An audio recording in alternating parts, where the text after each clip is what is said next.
सालों बाद उसकी कॉल आई मेरे पास। यही रात के करीब 1:30 बज रहे थे। मैं जगा हुआ था, इंस्टाग्राम पे फीड स्क्रॉल कर रहा था, मीम्स देख रहा था। अचानक एक अननोन नंबर से कॉल आई। मुझे समझ में नहीं आया कि इतनी रात को आखिर कौन हो सकता है। मैंने सोचा इग्नोर कर देता हूँ, अगर कोई इंपॉर्टेंट कॉल होगी तो दोबारा आ जाएगी। आई इग्नोर्ड इट, लेकिन वो फिर आई। मैंने इस बार कॉल उठा ली। मैंने हेलो बोला। सामने से आवाज़ आई, हेलो।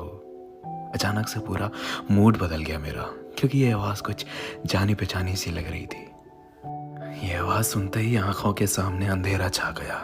बहुत सी यादें ताज़ा हो गई, बहुत से जख्म ताज़ा हो गए।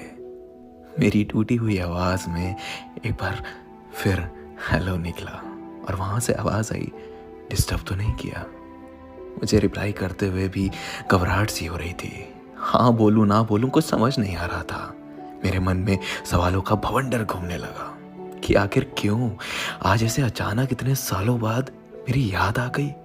क्यों आए हो आप? मैंने हिम्मत करके बोला, नहीं, बोलो। उसने पूछा, कैसे हो? मैंने कहा, ठीक हूँ, तुम? मेरे इस सवाल के बाद उसका रोना छूट गया और कहा, ठीक नहीं हूँ।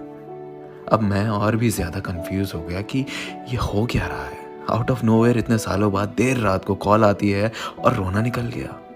मैंने छुपाया, बात करी तो पता चला कि वो जिसके साथ थी उसने उसको किसी और के लिए छोड़ दिया। वो जैसे जैसे बता रही थी कि जिस तरह वो गिड़गिड़ाई उसके लिए, उसे रोकने के लिए, उसके प्यार के लिए, उसी तरह मैं भी गिड़गिड़ाया था एक दिन, उसी के लिए, उसी के प्यार के लिए।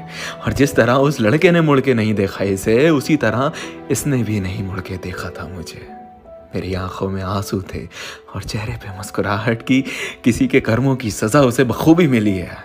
किसी के सच्चे प्यार को ठुकराने की सज़ा बड़ी शिद्दत से मिली है। वो रोते रोते मुझसे माफ़िया मांगने लगी, बहुत माफ़िया मांगी, बहुत मिन्नतें की कि मैं उसे माफ़ करके उसे अपना लूँ, उसे अपनी ज़िंदगी में वापस बुला लूँ। मैंने उसे कई साल प्यार किया था, कई साल लग गए मुझे उसके प्यार से उभरने में। वो लौटी तो ऐसा लगा जैसे मेरी ज़िंदगी, मेरी खुशियाँ लौट आई। मैंने उसे माफ़ कर दिया। फिर उसने मुझसे पूछा, क्या तुम मुझे अपनाओगे? इस सवाल को सुनते ही मुझे वो सारे दिन, सारी यादें, सारे किस्से याद आ गए। हमारी पूरी रिलेशनशिप फ्लैश हो गई और मैंने आंखों में आंसू लिए जवाब दिया, कभी नहीं। मैं तुम्हें तुम्हारे किए पे माफ जरूर कर सकता हूँ, पर तुम्हारे जैसे इंसान को अपनाने की भूल कभी जिंदगी में नहीं कर सकता।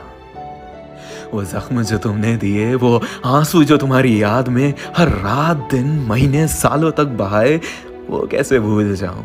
वो दर्द जो तुमने दिया है, उसे कैसे भूल जाऊं? ये जो हुआ है ना तुम्हारे साथ, ये तुम्हारे कर्मों की सजा है और इसे तुम्हें भुगतना पड़ेगा, ना चाहकर भी। अगर तुम्हारी कोई मजबूरी होती तो मैं शायद एक बार को तुम्हें अपना लेता, मगर तुमने मुझे किसी और के लिए छोड़ा। You replaced me. How can I forget? I am sorry, लेकिन मैं तुम्हारे साथ अब और नहीं चल सकता। हो सके तो मुझे दोबारा कॉल मत करना। इतना कहते ही मैंने फ़ोन रख दिया। ये पहली बार था जो मैंने उसको ना कहा था। मुझे रोना तो बहुत आया और मैं रोया भी, पर मैंने गलतियां दोहराने की भूल नहीं की। जिंदगी में एक वक्त ऐसा आता है जब आपको दिल नहीं दिमाग से काम लेना पड़ता है। दिल अक्सर बहका देता है, पर दिमाग सब जानता है, सही गलत सब कुछ जानता है। हम सारी जिंदगी दिल की सुनते रहते हैं और दिमाग को इग्नोर करते रहते हैं। कितना गलत करते हैं हम।